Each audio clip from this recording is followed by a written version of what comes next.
Good morning, everybody. Welcome to the North Dallas Plano Career Focus Group.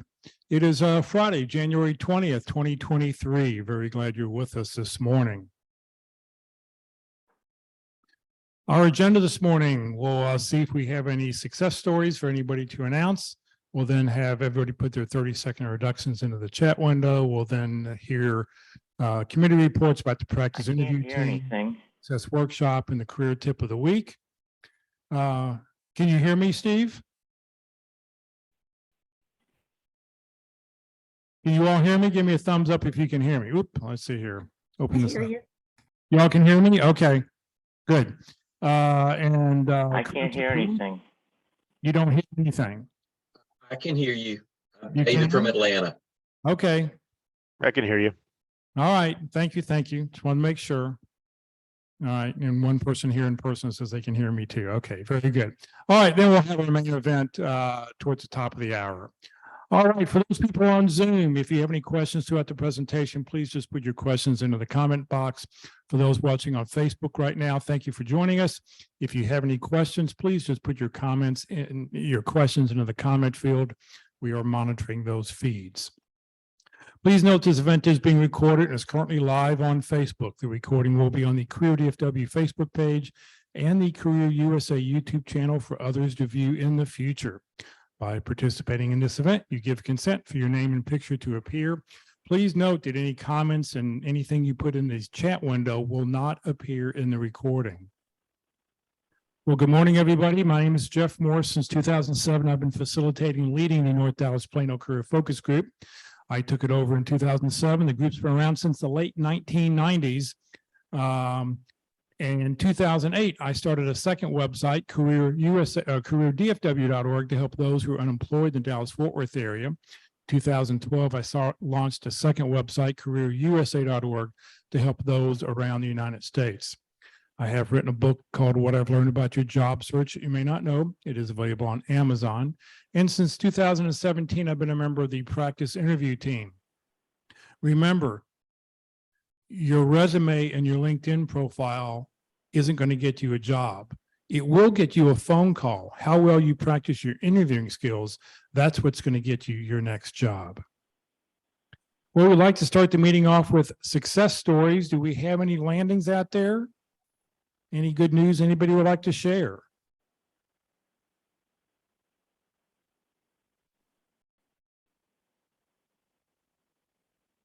Anything? Going once, going twice? All right, we'll move on. Well, what we'd like everybody to do now is in the chat window or in the Facebook comment page, put in your name, comma, phone number, comma, email address, comma, position you're looking for, comma, 2 or 3 target companies, and then hit the return key. Let us know how we can help you. This is the way, this is the opportunity to do that.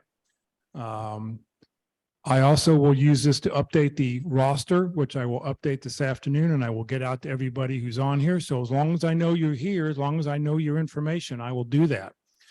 Also, this is a great way to connect with other people on the call. So be sure to, when I put that roster out this afternoon, or if you save the chat today, please, connect with everybody else who's here. Expand your LinkedIn connections. For those people watching on Facebook right now, if you put your personal information or you put your contact information into the chat window, I will delete it immediately after this presentation. I'll copy it over and I'll delete it off there so that nobody can see it. So we'll give everybody 30 seconds on the clock.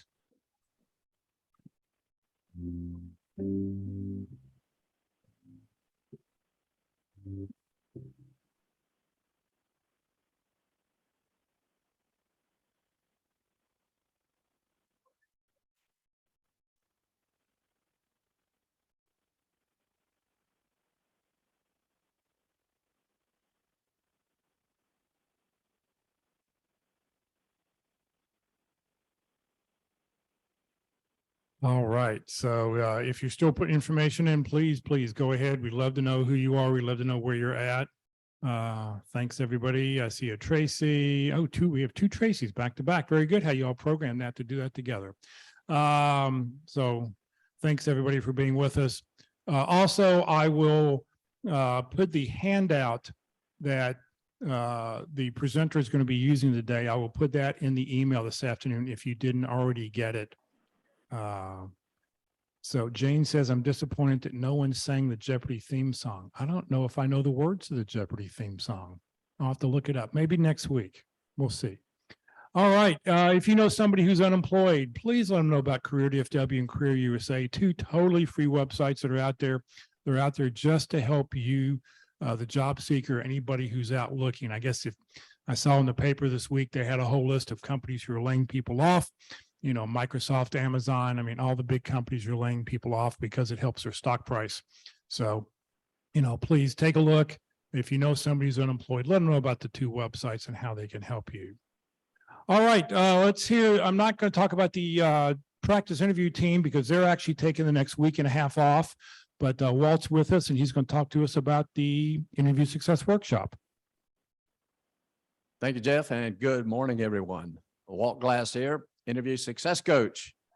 You know, I looked up, see if there was any certifications for being a coach for interviews, and there wasn't one. So I developed my own.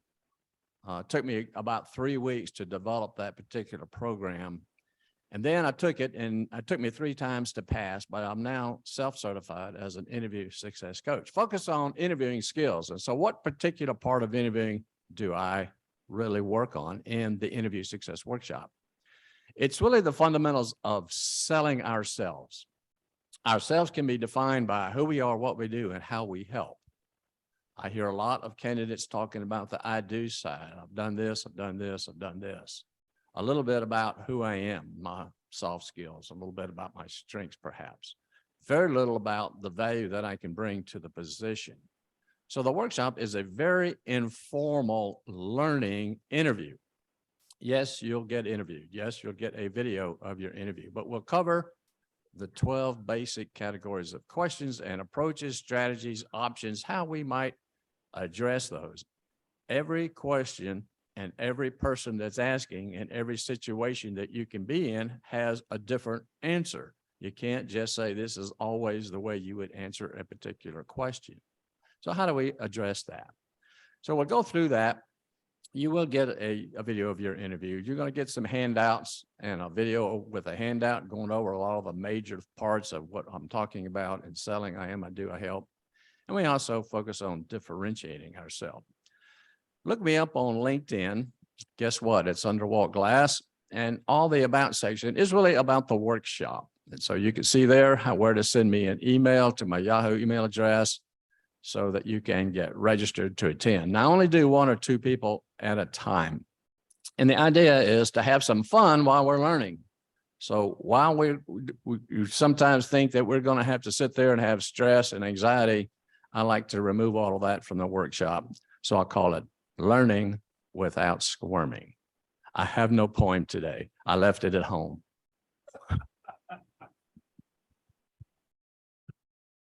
All right. So he will left it at home. Well, he's not the only person who left something at home. I left all the graphics and everything that I normally do. So this is actually a PowerPoint that I'm using right now from a year ago almost that I happen to have left over on my laptop. So I apologize that I have dropped the ball today, but we're continuing on as we get going here. All right, it's time for our career tip of the week. Rosanna is with us. She reads it for us every week. You can see a brand new career tip of the week on the Career DFW and Career USA websites. They change every Saturday afternoon. So Rosanna, thank you for being with us. I think she's there. Hello? I'm here, sorry. There you are. Okay. Good morning. I was trying to find the mute button. We're all So- having technical problems this morning.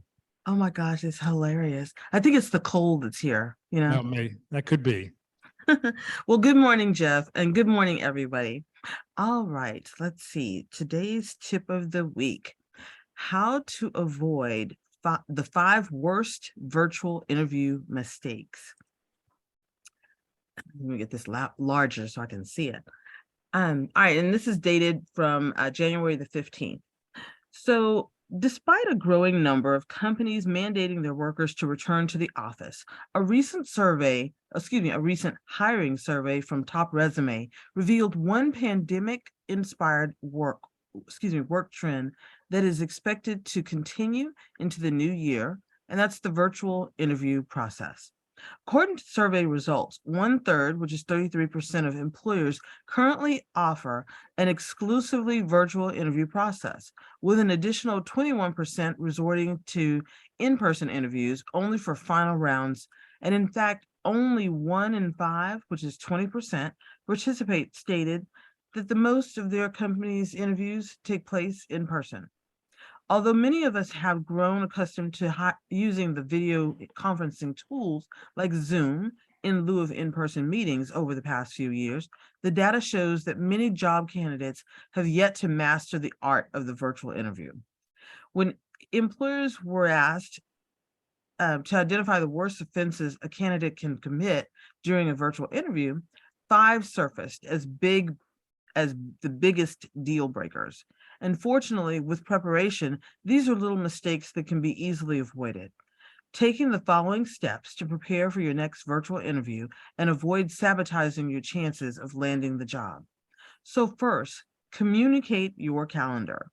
If you live with a partner, family members, roommates, then let them know that you'll have a scheduled interview to prevent any interruption or surprises.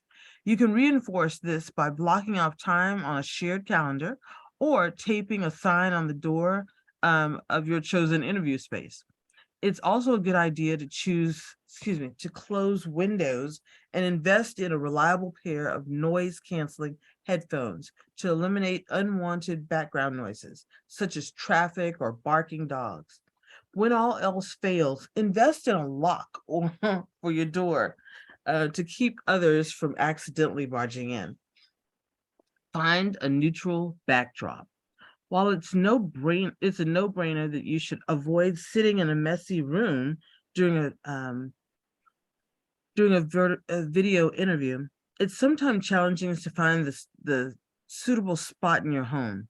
If your usually remote workplace may be an unsuitable backdrop for a video interview, then test a few options around your home during the same time of day as scheduled interview to find the space that's quiet, clutter-free, and well lit. If all else fails, sit in front of a blank wall or door that is slightly blurred background filter, and then that'll achieve the neutral backdrop for your meeting. Some experts suggest sitting against the door or in a bathroom or walk-in closet because these smaller spaces tend to have great acoustics and blank backgrounds. While there's a time and a place for using virtual backgrounds, a job interview is not one of them. You should only apply a virtual Zoom background during a video interview as a last resort. Remember, your goal is to create a distraction-free environment for your interview. And the last thing you want to do or be trying is to build rapport with a recruiter and then have a distracting virtual background that might be considered inappropriate or unexpectedly makes your hands or head or hair disappear. And so once you find your interview spot, then test the audio and video to ensure that the sound is clear, the lighting is strong, the laptop is the right height. Books, empty Amazon boxes, and plastic storage containers can help you achieve the ideal elevation.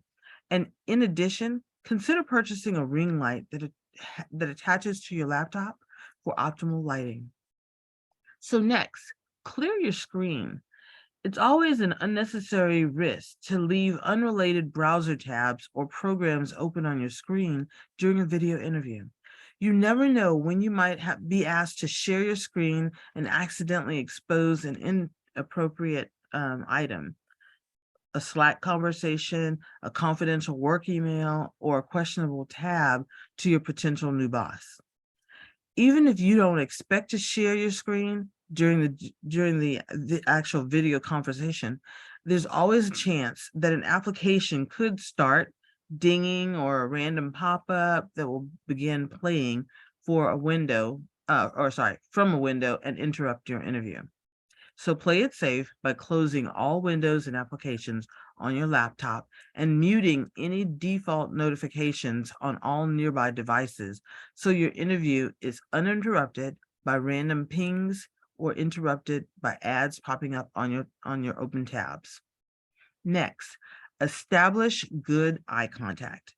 Make the right amount of eye contact during an interview is crucial, and it's crucial to establishing trust with the interviewer.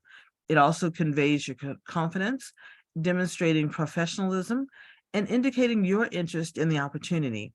When your eyes are rapidly blinking, darting around the screen, or looking away from the interviewer, it gives the impression that you're being dishonest, extremely nervous, or unsure of your responses, and none of which will leave a good impression with the interviewer.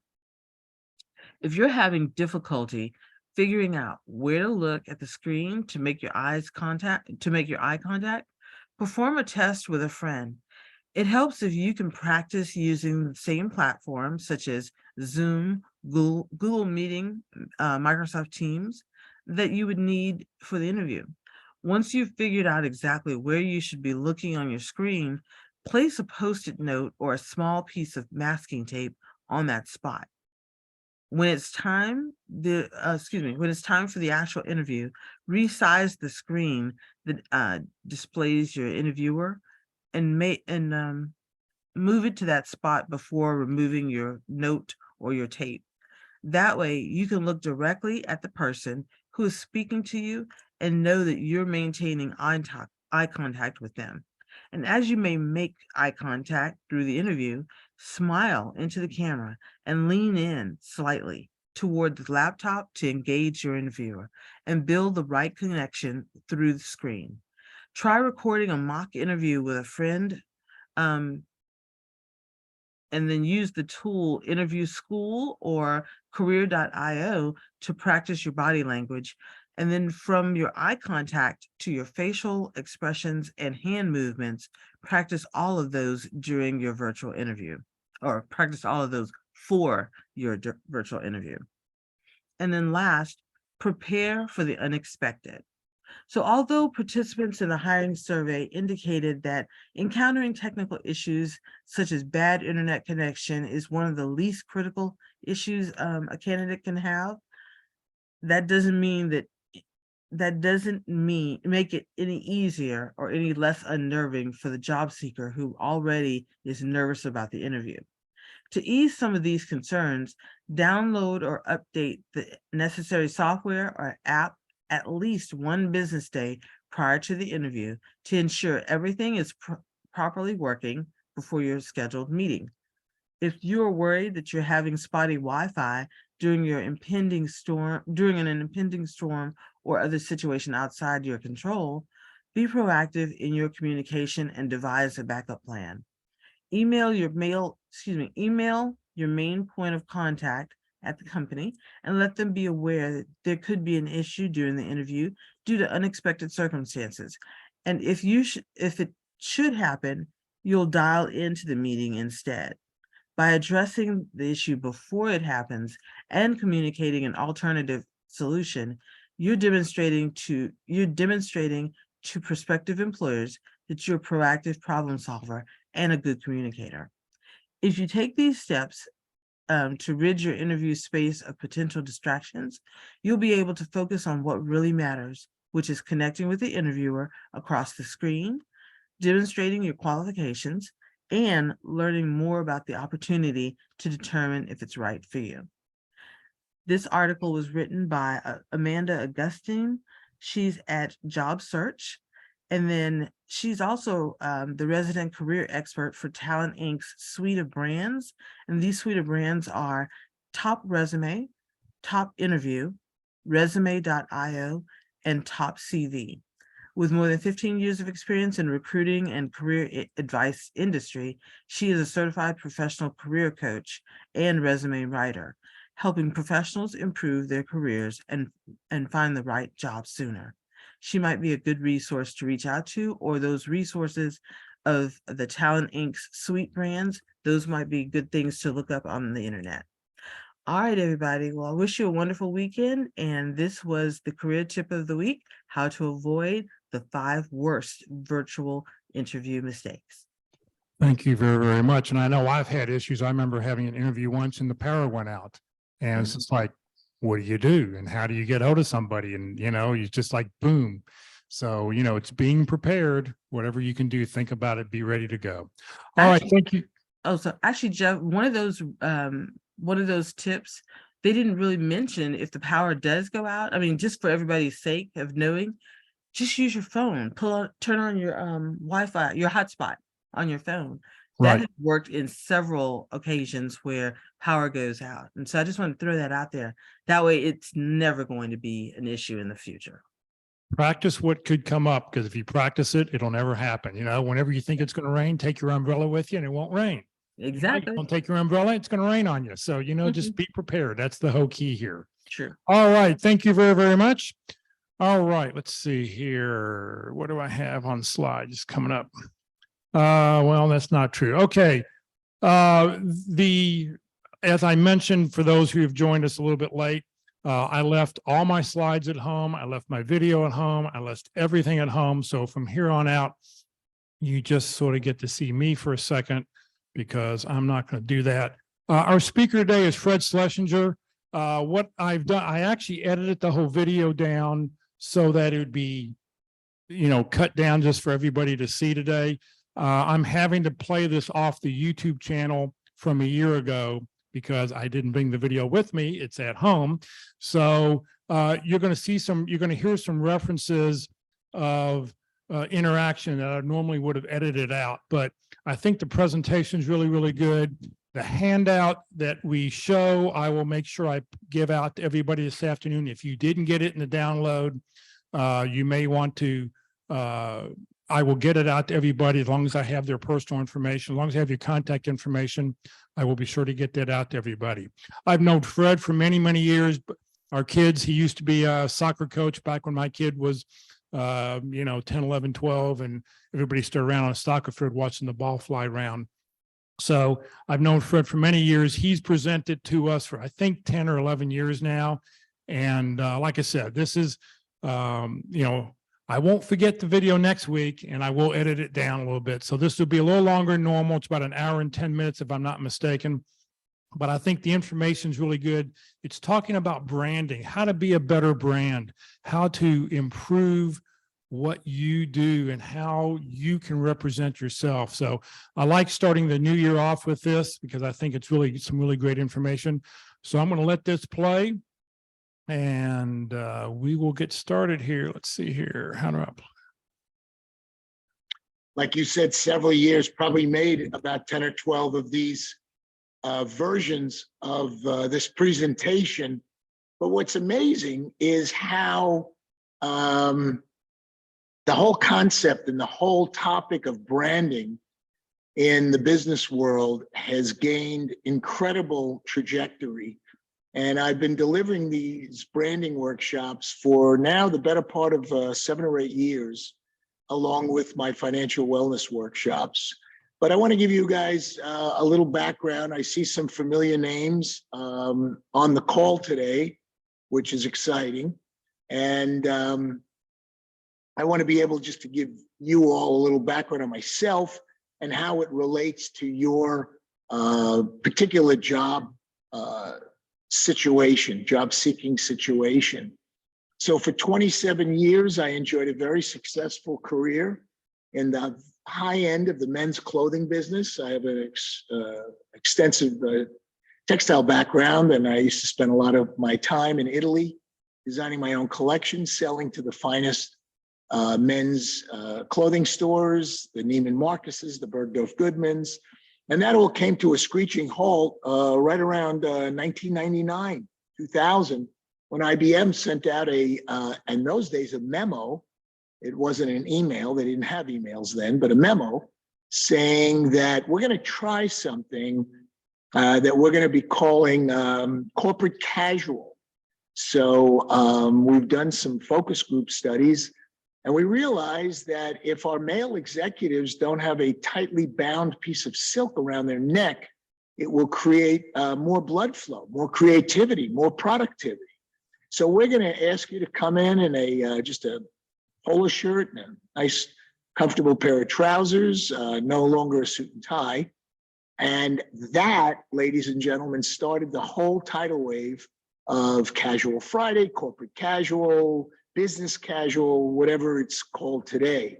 However, it put the better men's business or the better clothing business out of business. And so all of a sudden, after 27 years, I'm faced with no clients because men's stores were going out of business left and right, particularly the stores that sold suits, and most of them did. So in the early 2000s, I had to step back, assess who I am, and reinvent myself. And it was in the early 2000s that I came up with this whole concept of rebranding. And you'll see on the workbooks that Jeff will put up on the screen soon, on page 5, there is a self-inventory quadrant that I urge each and every one of you to take very seriously and fill out. And I actually created this and did this with my wife to understand what transferable skills, talents, assets, and liabilities I had to transition into a new industry, since the industry I was in was decimated. And today it's a shell of an industry, and there's a handful of men's clothing stores left in the United States and Canada. So after a tremendous amount of introspective thinking and partnering up with some professional friends who are in the recruiting business, I got licensed and became a financial advisor in 2004. And from 2004 up until last year, I was a fully licensed financial advisor, built a very successful book of over 800 clients. And a year ago, October, sold my practice, took my pension, and now have rebranded myself to start my third career, which is as a USPTA certified teaching professional. So I teach full time in my hybrid retirement. We'll talk about that if you want later. And I am loving life. I'm enjoying myself. A lot of the financial pressures are off my back. And I'm building up a wonderful clientele. And as of 1:20 this morning, I became a grandfather for the first time. So we welcomed our beautiful little granddaughter into the world, Sierra May. This is my oldest daughter, Eliza, who is a very successful stand-up comedian in LA. And it's her first baby and our first grandbaby. So life is not good. It's great. It's wonderful. And I'm first enjoying my life more now than ever before. So Jeff, can you put up the workbook up on the screen, please? There you go. And let's go to page, let's go past the bio. You guys could read the bio at your leisure. But I've basically given you my bio. There you go, right there. Thank you so much.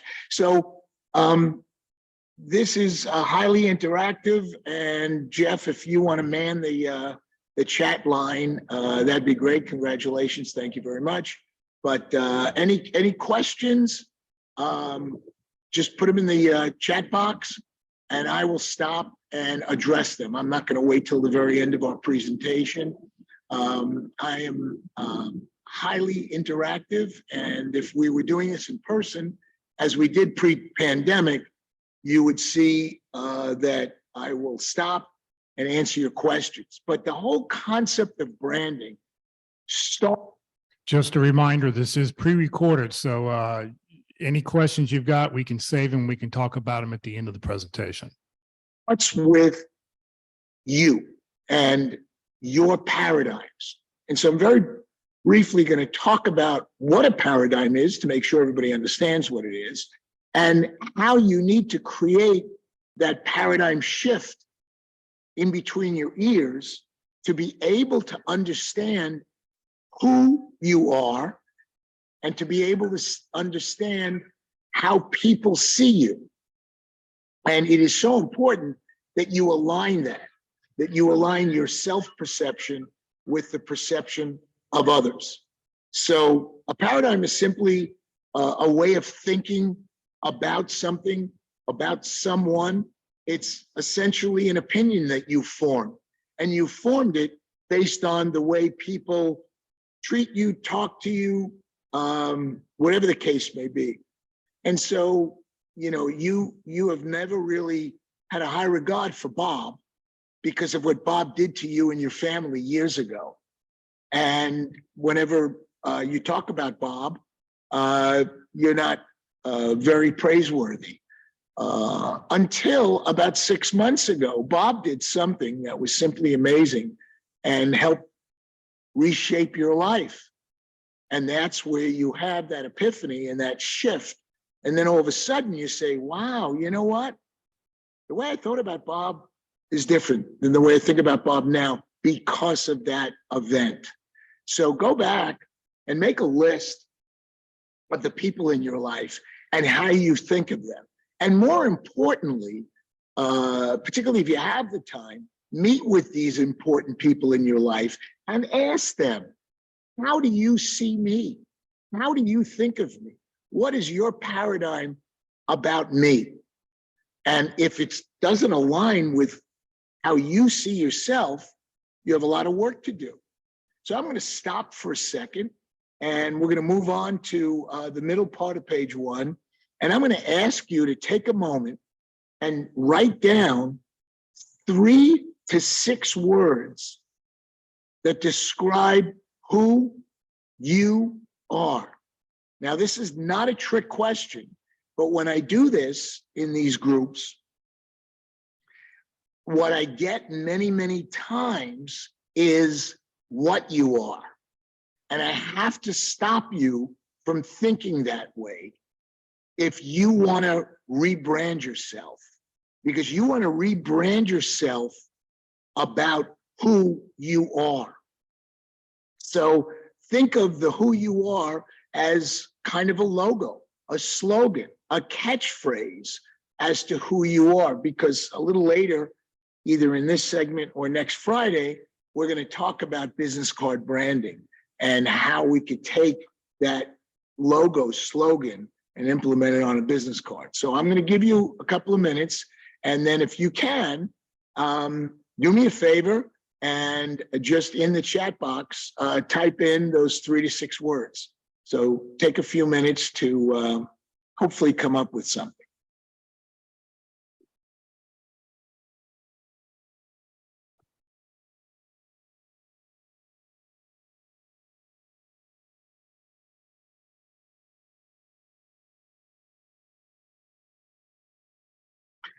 Jerry asked, are words like meticulous a who or a what? And my answer, Jerry, is a resounding yes. You could be meticulous in who you are, and you could be meticulous in what you do. But what I'm looking for, or what you should be looking for, are words that are superlatives, that describe who you are. And that's going to ultimately go on the inside of your business card, not the back of your business card, the inside, because that's who you are inside. And we'll get to that later. So Could some of those words be, I don't know if you're familiar with strength finders, could some of those words be your top 5 skills? Yes, but as we'll get to on page 4, I'd rather you look at your talents than your skills. Because a skill is a learned behavior. A talent is innate that can be brought out. And I always use the phrase of, I could teach you how to tell a joke, but that doesn't mean you're funny. Joke telling, skill, funny, talent. Like the beard, Jeff, you're looking good, man. Thank you, thank you. Very professorial. Congratulations being a grandpa. Oh, thank you so much. I'm like over the moon.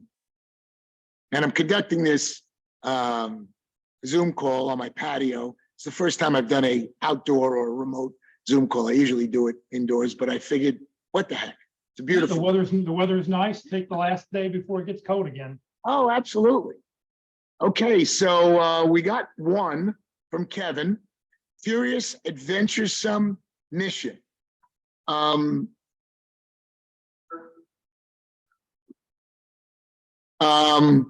need more, guys. I need more. I'm in the middle of a Zoom call. I'll call you back. The baby looks spectacular. My daughter just FaceTimed me a picture, a live video of my brand new granddaughter. So I'm sorry. I know you're out there. We have quite a few people on the line. We got 24, and I've only gotten one response. There you go. Friendly, people person, hardworking. Good. Now we're getting warmed up. So I want you to kind of fine tune this and talk about things that might be unique to you. So don't go for generic words like hardworking. Everybody considers themselves to be hardworking. When you're in an interview, you're going to tell your potential employer how hardworking you are, how reliable you are, how punctual you are, how effective you are. But so did the previous 22 candidates. So what I want you to do is reach down and come up with things that make you unique. What makes you, what brings out the who in you? Why do people want to gravitate towards you? And why do they want to hire you and not just fill a position? So from Jerry Jones, mentor, meticulous, funny, process-oriented, analytical, patient, problem solver. We're getting warmer, but we're still talking about the what of you. Passionate servant leader, getting warmer, loving it. Everybody considers themselves to be passionate, but how many of you truly are passionate? How many of you truly have a love for who you are, a love for what you do, a love for success? We don't use the word success enough within our job-seeking journey. And at the end of the day, what an employer is looking for, which Jerry mentioned, is a problem solver.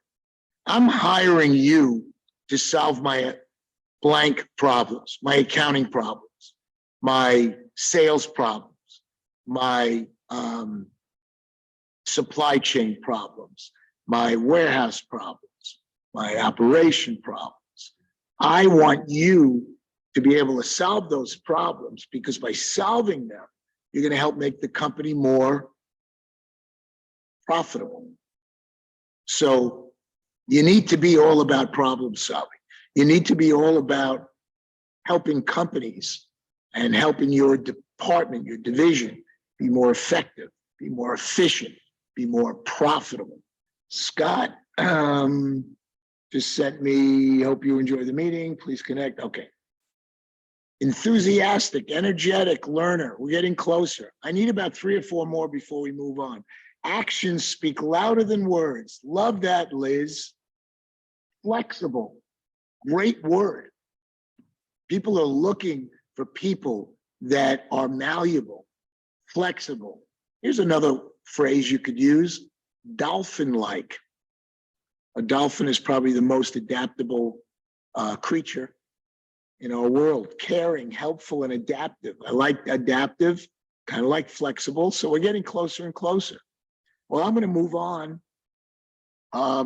You could do this as kind of homework. So I'm going to give you some homework because we have 2 parts and we're going to meet again next Friday. So take the time to come up with the 3 to 6 words. And while you're doing that, the next segment is 3 to 6 words that describe who you need to be.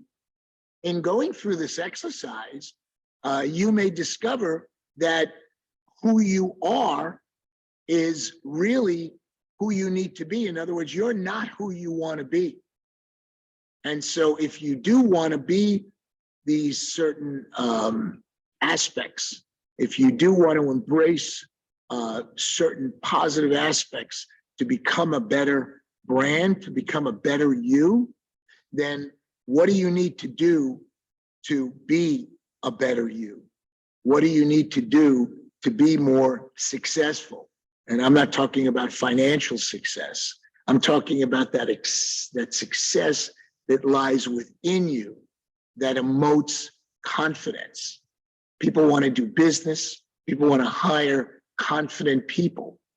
They don't want to hire cocky people. They don't want to hire egotistical people. They don't want to hire narcissistic people, but they want to hire people that have confidence in who they are and the job that they could deliver. And they're confident in working their way into the corporate culture and becoming a contributing member of the team or of the company. So while you're trying to figure out who you are, also try to figure out who you need to be. And we're moving on to page 2. Thank you, Jeff. So for those of you that really kind of sort of think you understand what a brand is, we're going to deep dive into the actual definition of it. And as I said, branding has become an incredibly important and popular topic in business America. I don't want to say corporate America, business America, because I've spent my whole life working with and for small to medium-sized businesses. I've been a business owner, a small business owner, for the better part of 47 years. And I'm very, very big on small to medium-sized businesses. I believe that that is the engine that drives America in business. And while I'm not shortchanging the large corporations, they're wonderful and they have their place, but there's no substitute for a well-run small business. So a brand simply is your promise to your audience that they could expect something unique, there's that word again, different or special from you, which is why I asked you in your 3 to 6 words, excuse me, to come up within who you are with unique and special words, adjectives that would describe who you are. Your brand is derived from who you are, who you want to be, and who people perceive you to be. So again, going back to what I said earlier, it's very important that you align who you are to your self-perception, to the perception of others. And once you achieve that alignment, you'll see how your life will only improve. So I talk about some iconic brands. Talk about BMW, Nike, which I'll talk in a second about, the New York Yankees, and Apple. And if you look at those 4 iconic brands, some of which have been around for well over 100 years, namely the New York Yankees, you could use one word to describe that brand. So if you want to play in the chat box, give me one word that you think would describe one word. Okay, so you don't have to come up with a whole slogan or catchphrase. One word that describes BMW. One word that describes Nike. Now, speaking of Nike, going back into the late 70s, Phil Knight created Nike, and he created it out of passion.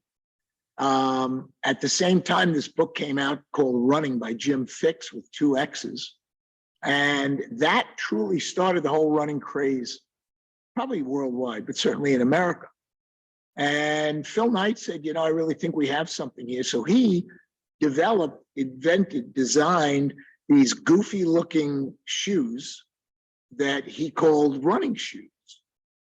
And up until then, those of you that are over 50 remember sneakers. Nobody used the word sneakers anymore. And in those days, sneakers were, the brands were PF Flyers and Keds. Chuck Taylor, Converse made some of the first sneakers, and some of them are still around today, like the Stan Smith model of Adidas just celebrated its 50th anniversary. But he created truly something different and created a market. And the first year or two, just like the first year of Seinfeld, it was a failure. But he came back with this iconic logo, which is 3 words, just do it. And what he meant by it is, I don't care what you do in my goofy looking overpriced shoes. You could be running in it. You could be sleeping in them. You could be going out on a date with them, rock climbing. I don't care. Just do it. And what he's really saying is just buy these shoes for me. And of course, the rest was history. Some of the words that come up when you're dealing with Apple, for example, would be innovative. When you're dealing with the Yankees, the one word that describes that brand is winning. They've won more world championships than any other Major League Baseball team in the history of Major League Baseball. Nike, I would say Nike would be fashion. Nike would be vision. And BMW would be what? I have one, luxury. I like that, specialty. But the word that really comes to mind and what has made BMW a great automotive brand. Anybody else want to? Reliable? Quality. A couple people said quality. One person Yeah. said Germany. Reliable. Yeah, I'm going to submit to you the word engineering. They have engineered probably the finest engine in automotive history. And if you've ever owned one or driven one, you know what I'm talking about. Wasn't as reliable over the years as it is now. Now they're very reliable and they're wonderful vehicles, but their engineering was always cutting edge.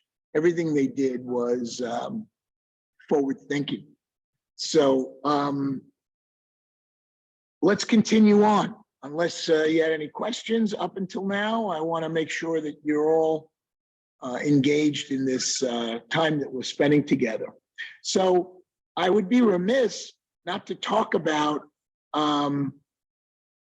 branding and dovetailing that into the next part of the page, which is value. And so to be able to have an iconic brand or to be able to brand yourself as an entity or rebrand yourself, the most important thing you need to deliver to anyone in your life, whether it's family, friends, business associates, employers, is value. And value is a highly overused word like passion. But what value really means is the regard that someone is held to deserve importance, worth, or usefulness. And the synonyms to value are advantage, benefit, gain, profit, and merit. So what value does your brand bring to the table? What value does your brand bring to your family as a spouse, as a parent, as an uncle, an aunt, whatever? What value does your brand bring to your circle of friends, to your social circles? What value do you bring to your clients? Those of you that are in sales and marketing that are always touching prospects and clients.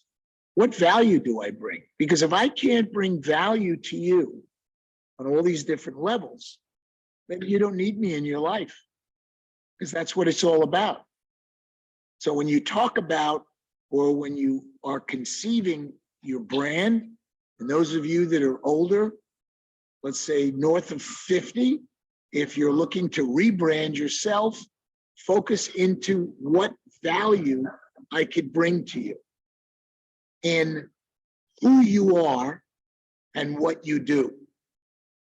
So that leads me into what I call your value brand statement. Years ago, when you would be on these kind of calls, Someone might be talking about developing an elevator speech. The elevator speech is an antiquated concept because frankly, with pandemic, nobody's in elevators anymore. But more importantly than that, the elevator speech was just a quick little ditty that, you're in an elevator and you turn to somebody and you could tell them what you do, not really who you are.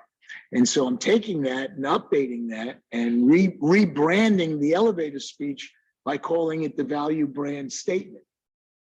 So what is your value brand statement?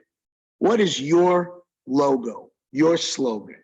And again, when you do this, and hopefully you'll have the time between now and next Friday to do it, you'll come up with wonderful superlatives that will create what we call a competitive advantage over the other applicants, over the other salespeople, over the other marketing people, and so on, so on, and so forth. So I want you to see how this branding exercise and this introspective thought goes much deeper than what you would be doing in your next opportunity, in your next position, in your next job.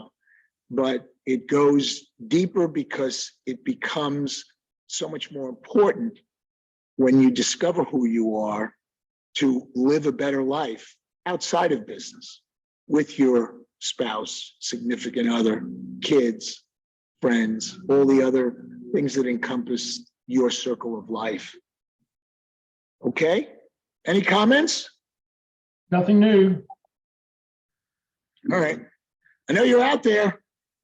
We got 24 people on the call, 22, including obviously Jeff and I.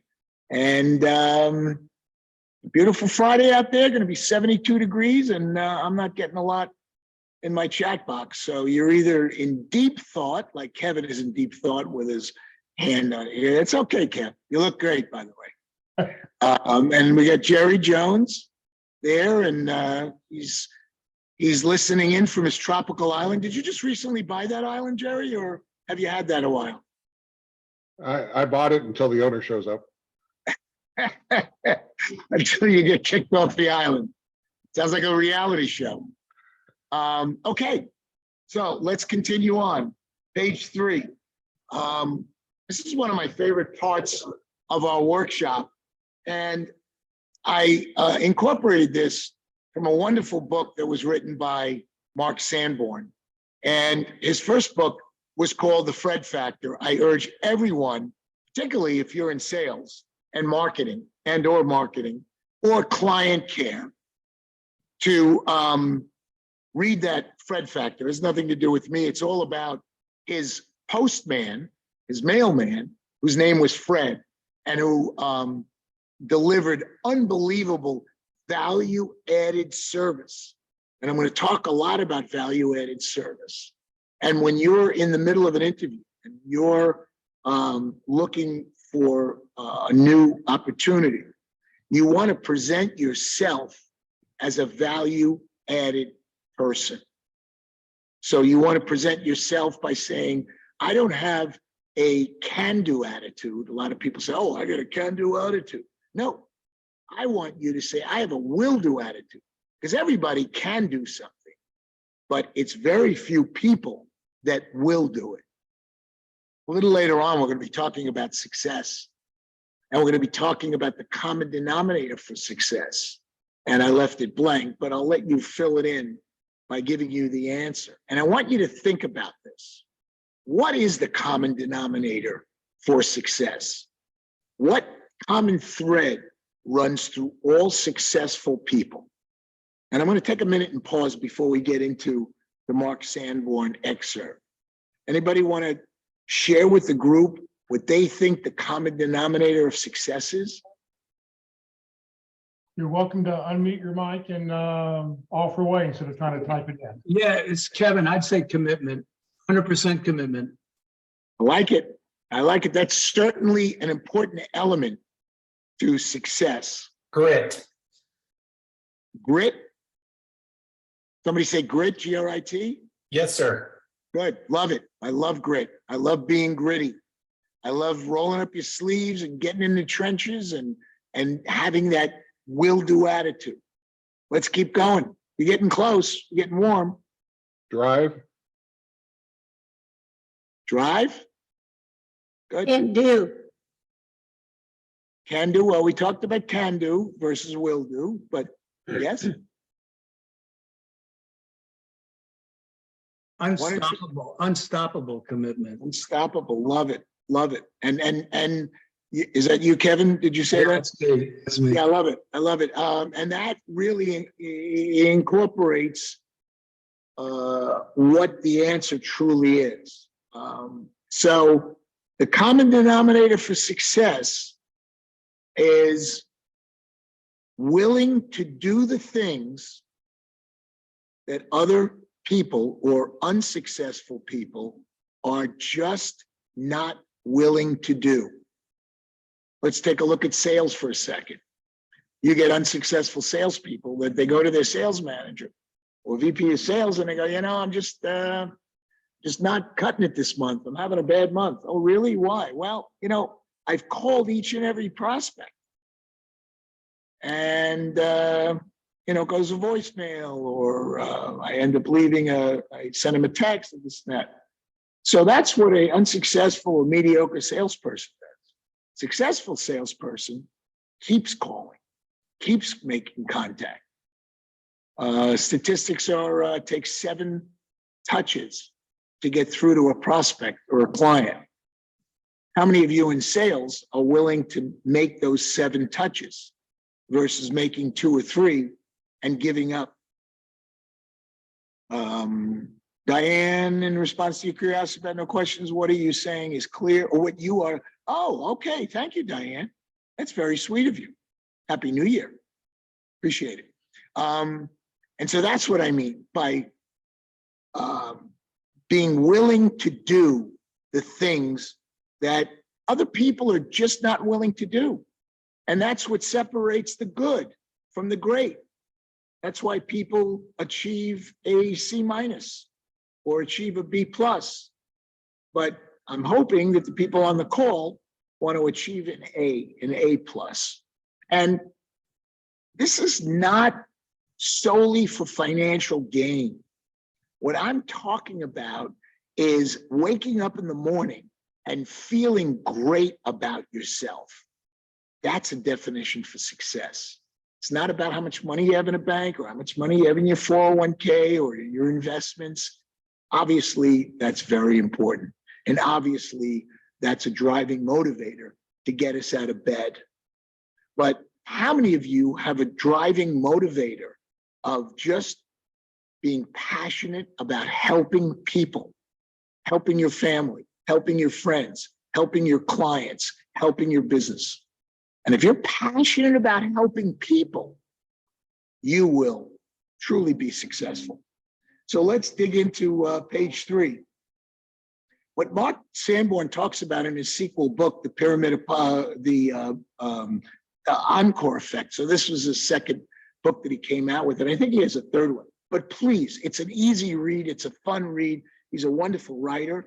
And this excerpt from The Encore Effect talks about your pyramid of possibilities. And they all happen to start with the letter P. So we start with our potential. How do you see yourself? How do you see those whom you influence? Do you see yourself, and I'm talking about some of the older people on my call, over 50, do you see yourself as finished in terms of your spiritual and career advancement or just getting started? Use me as an example. I just turned 67 last week, and my attitude is I'm just getting started. I'm just getting started on my 3rd new exciting career. And I can't wait to get in front of my tennis clients and teach them and mentor them and help them be better tennis players, as I did in my financial practice, helping people financially, as I did in my menswear practice business of helping people creating product that they could sell and they could be more successful with or more profitable.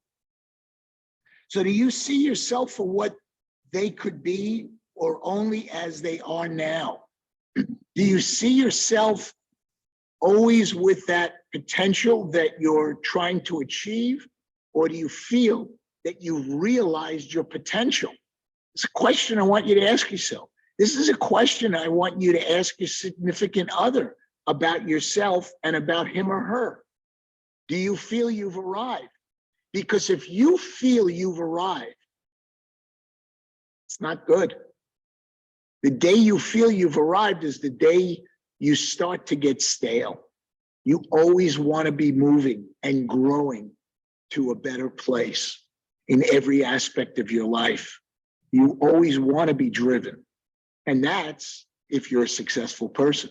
And when you look at the obvious successful people in life, the giants that created these amazing companies, whether it's the Elon Musks or Jeff Bezos, or on and on and on, they're never satisfied with their success because they always believe that there's more lying on the other side. So they never feel that they've achieved their potential. They've reached their potential. Not a big fan of the word potential because it's usually used in retrospect. Oh my God, when this kid was 19 years old, he had a 100-mile-an-hour fastball. He had so much potential to reach the major leagues. But now at 32, he's pumping gas. Never reached his potential. And potential is a great thing to have, but it should always be something that you should be striving for. And then when you hit that plateau, you have to look at yourself to create a new challenge. And you should always be stair-stepping up your life until you get to the end of your life and you look back and you say, look what I've achieved. Look at all the lives I've touched. You know, I have a running joke with my wife, and she always laughs when I bring it up. And I say it, partially in jest, but deep down inside, I really mean it. One of my goals in life, and you're going to laugh, is to meet everybody in this world. I want to now you see, you're laughing, Jerry. I want to make contact with everybody in this world. And it's a big challenge, particularly with Asia. I mean, with the billions of people they have, it's going to be tough.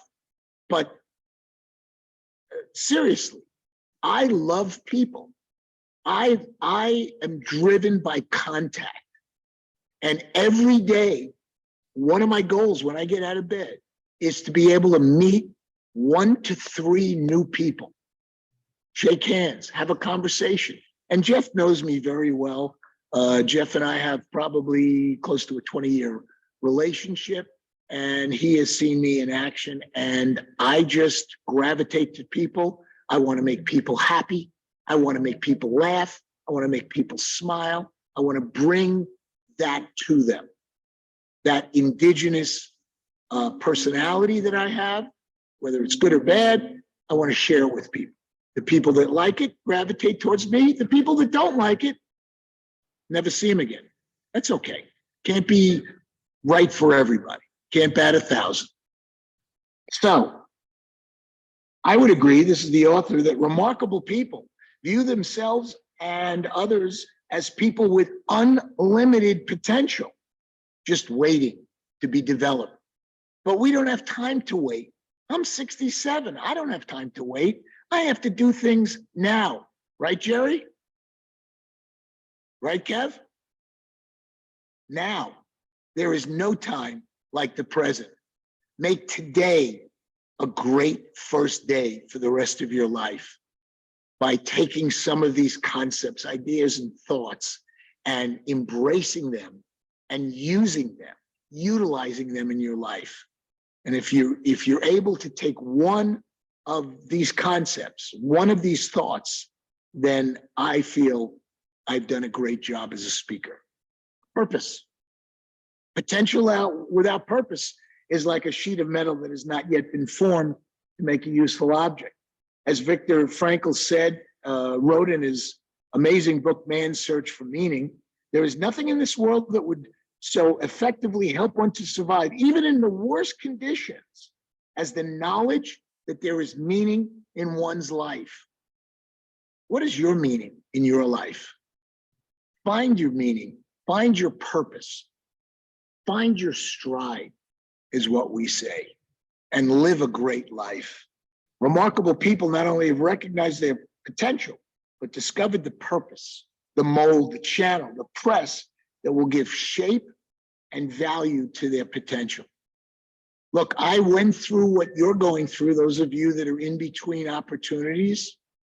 I don't like the word job. I like the word opportunities. And so for about 2-3 years, I was floundering. I was lost. I was upset, depressed, sad at times. And that's not me. I've never been like that. But I've never been thrown into a situation where I didn't have a place to go all of a sudden. And this is going back to the early 2000s, before I became licensed as a financial advisor. So I bounced around and I took some part-time jobs, and I was just feeling my way around. I was just trying on different suits till I found a suit that I was comfortable in, as a clothing metaphor. And I did that for almost 17 years very successfully, and I loved it. But it came a time where I felt I had to move on. I felt that there was another purpose in my life. And I've always loved tennis, and tennis has given me so much in my life over the 50 years that I've played. This is my way of giving back to the great sport of tennis. And I can't be happier, can't be happier.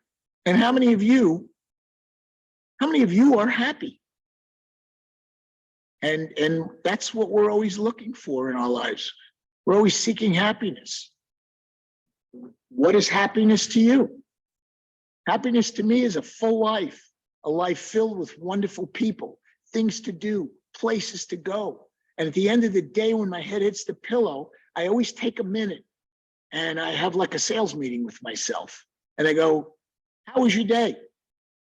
And I'll say, it was a good day. I did this, I did that, I helped this person, whatever the case may be.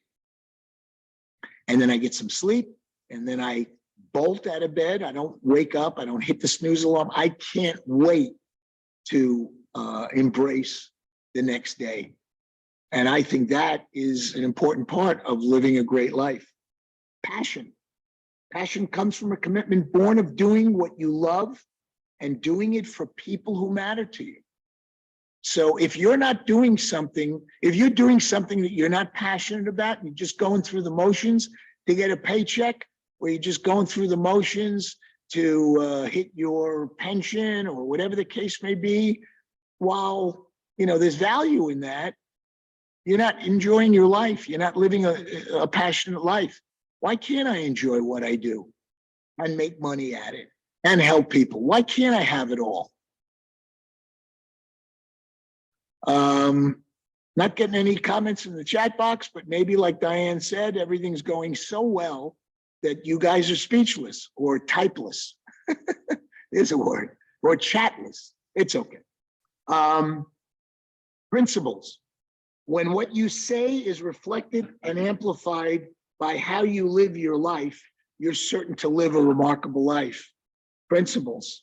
So the little scenario I give is you're walking along the street and you see a wallet. And what are your principles? You see a wallet on the ground and you pick up the wallet and you look for identification, you look for something. And your principle is, what do you do when no one's looking? Do you contact the person and return the wallet and the $460 that are in it? Or do you just put it in your pocket? Whatever your principles are. It's what you do. It's how you behave when the curtain is down, when no one's looking. Those are principles. Turning the page to page 4, perseverance. I would say that for me, and maybe many of you, that would be a great word to describe who you are. I know that some of the words came up with resilience earlier and passion, but think of the word perseverance. Ernest Hemingway, as a remarkable writer, his mantra was above all endure. Don't let anything get in the way of what you want to do or how you want to help or what you want to achieve. Don't make excuses. Remarkable people don't simply endure, they exercise persistence or really perseverance. And I like the word perseverance over persistence, but his quote was persistence. They refuse to give in to despair. They work hard at doing what is right. Perseverance is a strategic word that suggests purposeful action. It's what makes, here's one of my favorite quotes. It's what makes the impossible possible, the possible likely, and the likely definite. So I'm a wordsmith. Semantically, there's a cavernous difference between persistence and perseverance, yet people use it interchangeably. So when you look inside the word persistence, what do you see? There's a word inside the word that describes what it is. And that word is insist. Okay, there are letters in there that make up the word insist. But when you look inside the word perseverance, what word do you see? And the word that I see that comes out is serve. I want to serve you. I don't want to nag you and be insistent on doing business with you. And I'll go back because I'm a real student of selling, that the original word to sell was a Nordic word, and the word was selvig, was the original derivation of it. And selvig in English, in Norwegian, really meant to serve. So I don't know how many of you are on the call that are in the world of sales or marketing, but I would hope that you see yourself as somebody that serves versus somebody that sells. And in today's world, when you talk about, oh, I'm in sales, the immediate connotation is you're a fast talking salesman and you're trying to sell me something that I really don't want and need, versus being a great seller who has highly developed listening skills and listens for what the prospect wants or needs. And then you fill that want or need with your product or service. That's There's a good question here that Kevin asked. You mentioned that you explored life for 3 years. Bingo, you found your passion again. Any thoughts on how to do it faster and what you did during those 3 years to keep yourself on track? Hey, Kevin. Well, what I did is I did, I'm not embarrassed or ashamed. A lot of people do it. I bounced around. I took some what we call ghost jobs. So a company would hire me to design a line for them, but my name wasn't on it. It was the company's name. And I did that to generate some income because I had little kids in those days and I needed to make a living. So I would take jobs within the industry because that's all I knew. And so I did that for about 1.5 years of the 3 years, and then slowly started to look and realize that that was a dead end industry, the men's industry, in the late 90s and early 2000s. And then I started to meet with people that would be able to tell me through testing and through discussion what I'm best suited for, or what other industries I'm best suited for.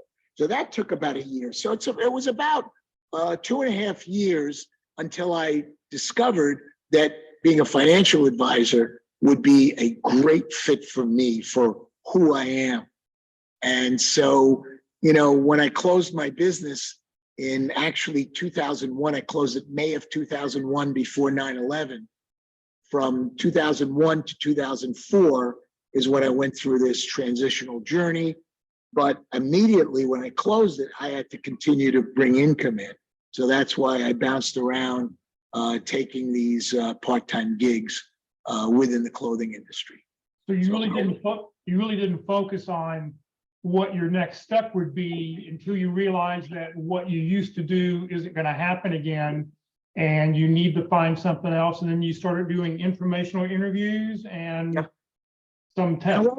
And a lot of reading and a lot of research. And I was blessed with a few people in my life that were in that industry of recruiting, and they had PhDs, and they knew me well socially, so they took the time to run me through all the tests and emerge with, here's 3 or 4 industries that I think you'd be perfect for. And I immediately gravitated to the financial industry and got licensed and got hired in 2004. And then from there, from 2004 to late 2020, did that and loved it. But what has happened in the financial industry, as some of you may know, is it's gotten ridiculously compliant, and there's so many stringent rules and regulations that have come down through the SEC and FINRA, and it's getting more and more difficult. And I said, at my age, this is a perfect time to sell my practice, move on to something else, because it wasn't about helping people. It wasn't about selling. It wasn't about production. It was all about satisfying all of these compliant rules from FINRA and the SEC with an unbelievable amount of unnecessary paperwork and all the hoops. I used to use the word hoops that we were forced to jump through just to do business, just to help people, whether they be individuals or small business owners. So I hope my response was helpful to you, Kevin, and thank you for your question. Personalization, the U factor, page 4, how you use your purpose, principles, perseverance that makes the actions you, that makes them unique and indigenous to you. No one else in this world is you. And you should take that as a gift, that there are no 2 people that are alike. That if you want to do business with Jerry, you got to do business with Jerry. You can't do business with somebody that's kind of sort of like Jerry. If you want the Jerry show, that's it. So my point, ladies and gentlemen, is to live a remarkable life, to move people in a positive way, whether it's in the workplace, at home, on stage, in the community, in your chosen church. If we aren't moving people to a better place in their lives, then we're missing the point of our life. And that's what it's all about. Moving people forward in a positive way, which is what we're doing on this workshop today. How are we doing on time, Jeff? We're good. We got another 10 or 15 minutes we can go. Okay, so I'm going to touch on page 5, if you will, Jeff. And what I'm asking you to do, because everybody has this workbook that Jeff sent out electronically, take the time, make the time to fill in that quadrant of assets, liabilities, talents, and skills. Early on, when I stumbled on this, I did this with my wife.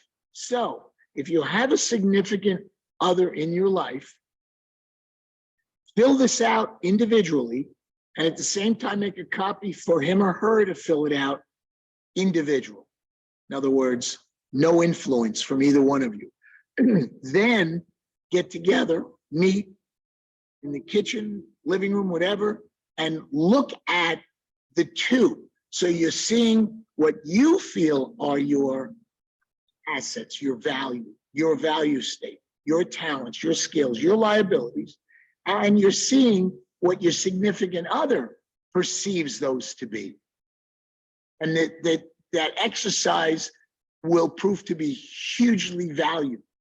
Maybe take that and have lunch with some close friends or close family member and send them this quadrant and say, what I'm asking you to do, you want to help me in my opportunity search, what I'm asking you to do is fill this out, and then I want to meet with you over a cup of coffee or lunch or dinner or whatever, and I want to compare it, because the more you get feedback from people on how they perceive you, the better you'll be, the better brand you'll be, the more focused you'll be. So that's all I have to say on page 5, since I only have a precious few minutes left. Page 6 talks all about success. So I'm going to take you through a few of the bullet points. You've heard a million times how to create goals, how to create SMART goals. And the acronym for SMART is creating specific, measurable, attainable, realistic, and timely goals. Eat that elephant one bite at a time. Set a 1 month goal, then set a 3 month goal, then set a 6 month goal on whatever you want to achieve. And in this particular case, it's a new opportunity. It might be a new relationship. It might be a new anything. Whatever it is, whatever is important to you, you need to set goals, and you need to set the goals in that SMART aspect. Don't set unachievable goals, unrealistic goals. That's where we fall short. My other acronym that I created was BABY. Be a better you. Baby yourself. Always be looking to be better.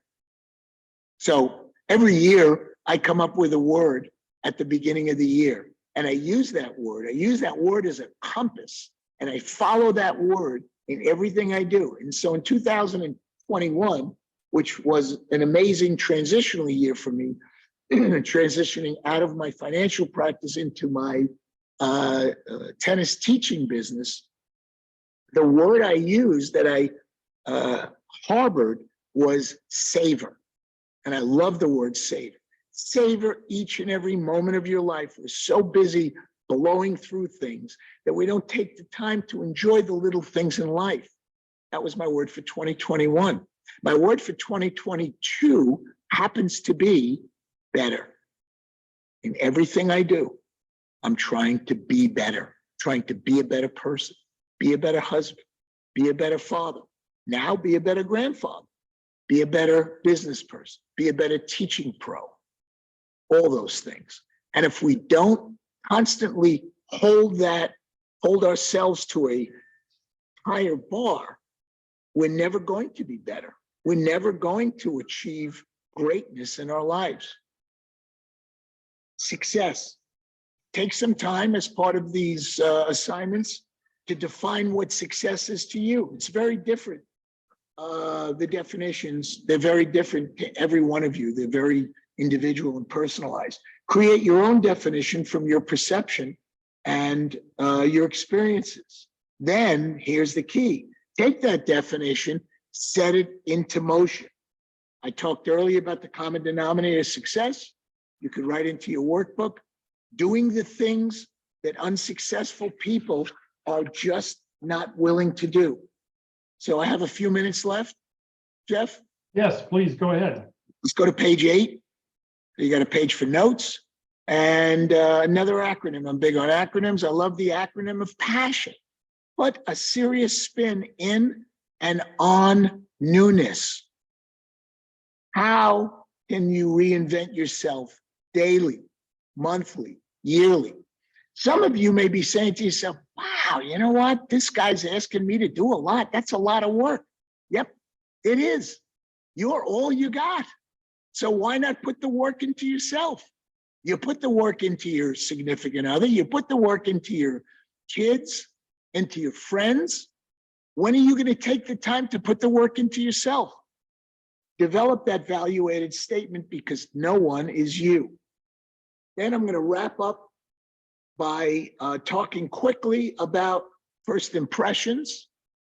And first impressions encompass that 7-second scan. So psychologists, experts say that within 7 seconds of meeting somebody, whether it's electronically on a Zoom call or we used to meet in person. I know it's been a while, but we still do, and we will. We'll come out of this whole pandemic thing.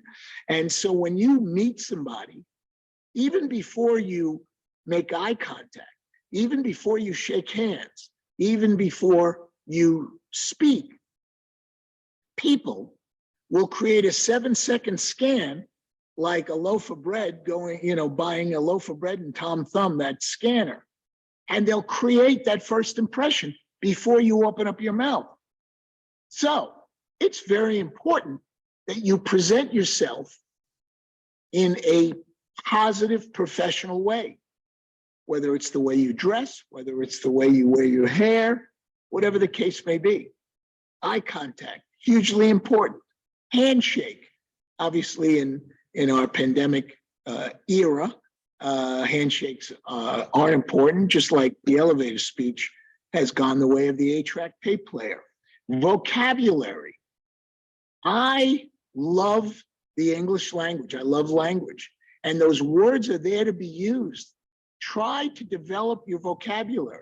And you know, there used to be that little square pad that was on your, it was called the word of the day.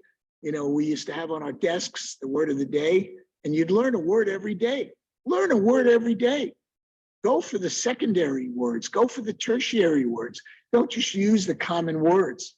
Get people to say, what do you mean by that? And get them to lean in and become interesting. Create charisma. Be magnetic. Vocabulary, using the 4 E's when you're meeting with somebody, when you're talking to somebody, when you're presenting. Be entertaining, be engaging, be enriching, and always be educating. Probably the 2 most important things for your first impression, particularly if you're in sales and marketing, is number 1, become likable. Are you likable? Do people say, I like you? I just like you. You're a nice guy, nice woman. I like you. Because if you're not likable, then people don't want to buy from people they don't like. People don't want to do business with people they don't like. And then credibility. But the credibility is more of what you are, becoming credible, or having your certifications, licensing. That gives you credibility, your past successes. But being likable is who you are. And then in our next segment, we're going to do a deep dive onto the business card branding now that you have all this information, and hopefully you'll have put in some time for yourself and done some of the homework assignments. And we'll talk about the who and the what of you going on a business card. And lastly, for today, I want to wrap up by talking about competitive advantage. Always be evaluating how you can add value to the people in your life, whether they be business or social, family.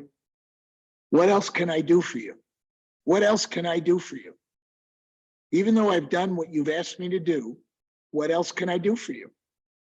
Have that will-do attitude, not a can-do attitude. And lastly, I found tremendous success in becoming a resource to everyone in my life, being that go-to person. You know, I don't know. Let's ask Fred. And I enjoy that. I love when people ask me, whether it's my opinion or whatever the case may be. So be that resource if you can. And so next week, next Friday, we'll talk about how to sell yourself. We'll continue to share about building the brand, and hopefully I'll get a lot of response in the chat box from the work that you've done. And if there are any parting comments in the chat box, we have a minute or 2 left. I'll patiently wait. And if there aren't any responses in the chat box, I want to wish each and every one of you a very healthy, happy, and prosperous 2022. Make this the year of you. Make this the year of progress, and make this the year of better. Thank you. Fred, thank you. All right, that's Fred's presentation for today. Once again, I apologize. You didn't get to see the edited version, which I cut out all that little miscellaneous stuff that we were missing. So let's see here. Let me stop sharing for a second. Anybody have any questions or comments? Anything that you saw? Anything that you want to comment about? You're welcome just to unmute your mic and Hold on. you can offer Yep. your comments up. Let me stop that. There we go. Any other comments, suggestions, questions anybody have? Jeff, Yeah, go ahead. it's Jeff Laurie. Will Fred be back next week? Will he be Yes, part we'll two have, next week? yeah, we'll have part 2 next week. Cool. This afternoon, as long as I have everybody's contact information, I will put your, I will send out the handout. If you didn't print out the handout, I'll be sure to send it out this afternoon along with everybody's contact information. Any other questions or comments?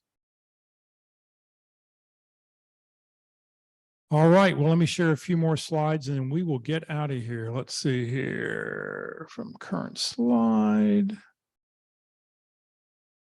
And let me reshare everything. Sorry about everything sort of being discombobulated today. If you have not put your 30-second reductions into the chat window, please do so I can get that information so we can copy it on the, so I can get it copied to our roster. And then you will get a copy of the email. If you're new to the group, I know we've got a couple people who are brand new.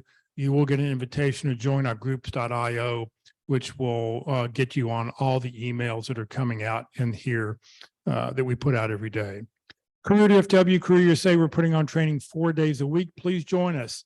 Next Tuesday, Ruth Lipsky will be talking about how to drive recruiters to your LinkedIn profile.